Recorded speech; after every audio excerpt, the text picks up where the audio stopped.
alegria estar de volta com você. Nós estamos chegando na lição 7, já estamos na metade do nosso trimestre, o tempo passa muito rápido. Obrigado por sua participação conosco, você que nos acompanha no Facebook, no YouTube, divulgue aos seus amigos, aos irmãos. Esse programa é feito com carinho, de coração, para você que é professor e você que é aluno, aluna da Escola Sabatina. Essa semana o tema da lição é quando surgem conflitos. E ela vai analisar os conflitos que quebraram a unidade da igreja, especialmente a igreja cristã primitiva, ou a igreja dos primeiros anos do cristianismo, e como é que os cristãos lidaram com essa situação. É uma lição extremamente importante para nós que vivemos hoje na realidade da igreja local, onde surgem conflitos. Não é muito difícil isso acontecer, brigas, desentendimentos, às vezes entre líderes, entre irmãos, entre famílias. Então, isso é extremamente importante, não é? Então, eu separei aqui em algumas perguntas. A primeira pergunta é: quais foram os conflitos da igreja cristã primitiva? O autor da nossa lição levanta pelo menos 2 casos. Nós tivemos outros conflitos, mas ele colocou 2 assim para a gente poder pensar, diria assim, os conflitos de um ponto de vista macro, que iriam mexer com toda a igreja. Isso não quer dizer que a igreja não teve outros conflitos naquela época.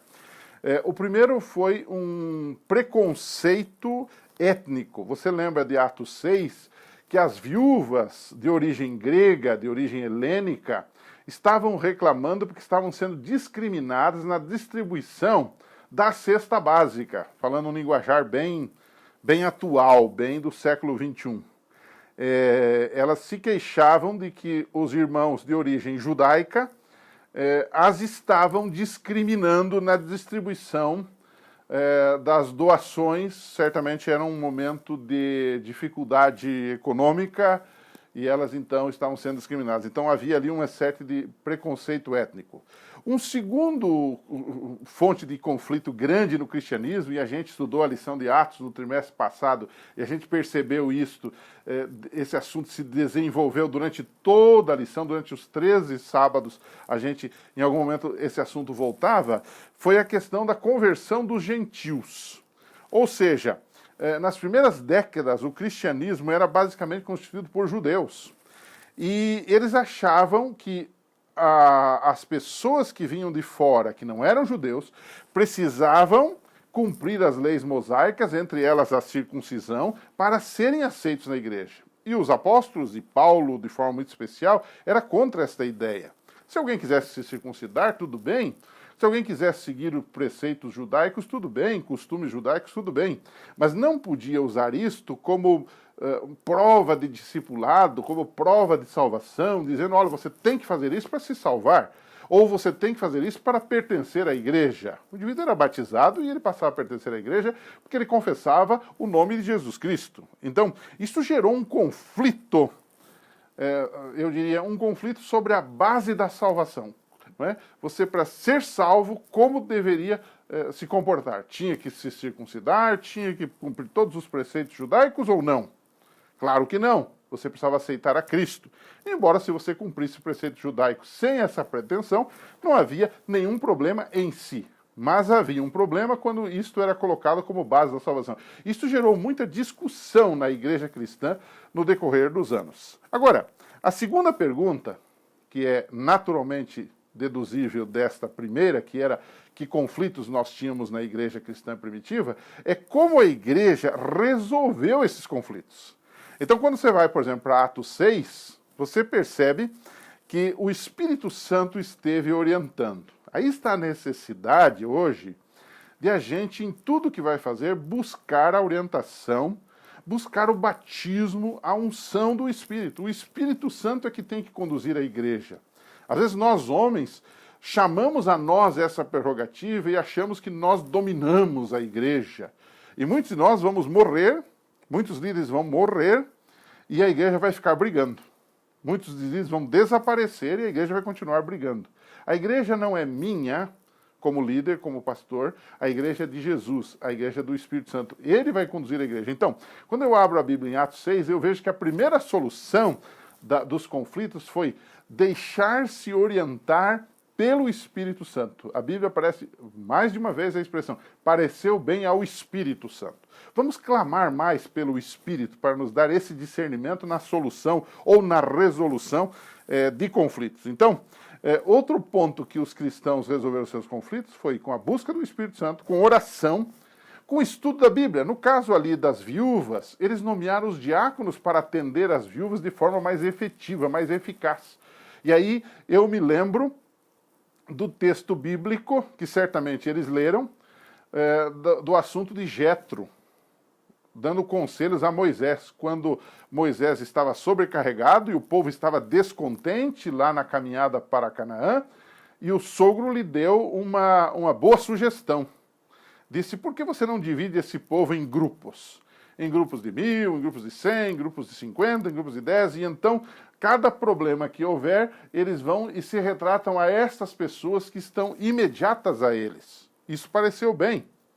O texto diz que, da mesma forma, pareceu bem aos irmãos dividirem as cargas e nomearem diáconos para que estas cargas fossem carregadas naquela época. Então, você tem a orientação do Espírito, a oração, você tem o estudo da Bíblia e você tem também a ação, porque eles nomearam os diáconos para resolver. Se existe um problema, vamos encará-lo, não vamos correr dele, não vamos fugir dele, vamos tomar uma decisão.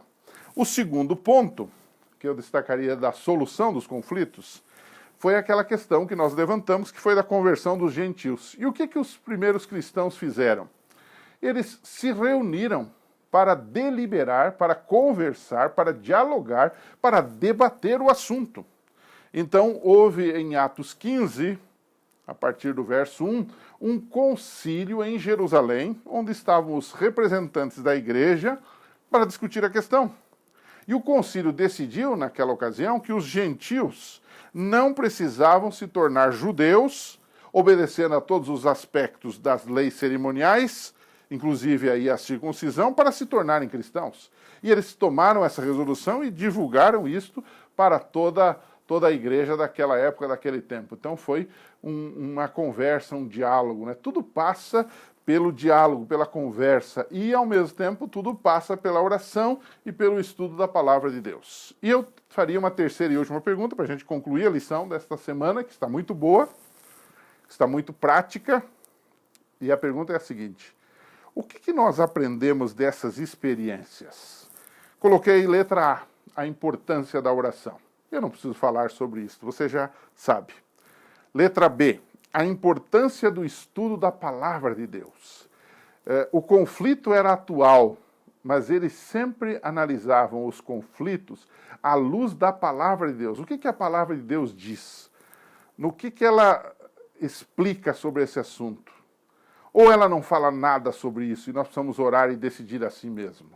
Hoje em dia a igreja também se depara com algumas perguntas, algumas questões, assuntos que são divisivos, que podem dividir a igreja, dividem as opiniões. O que fazer nesta hora? Bom, vamos buscar na Bíblia. Pode ser que a Bíblia não tenha um caso específico, mas ela tem regras gerais, vamos seguir as regras gerais da Bíblia. Vamos orar, vamos conversar, vamos ver se a decisão que tomamos num determinado assunto não fere a Bíblia, e se não fere, podemos seguir adiante, e assim por diante.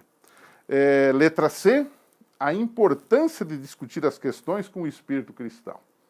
Muitas vezes nós temos tendência a sermos ditadores, nós temos tendências a achar que a nossa ideia é a única, é a melhor e a mais proveitosa. E então nós queremos impor a nossa ideia. E nós, às vezes, até procuramos na Bíblia algum texto bíblico que venha corroborar, que venha confirmar a nossa opinião. E aí nós causamos na igreja, muitas vezes, uma briga, e brigamos por uma bobagem, por alguma coisa sem sentido.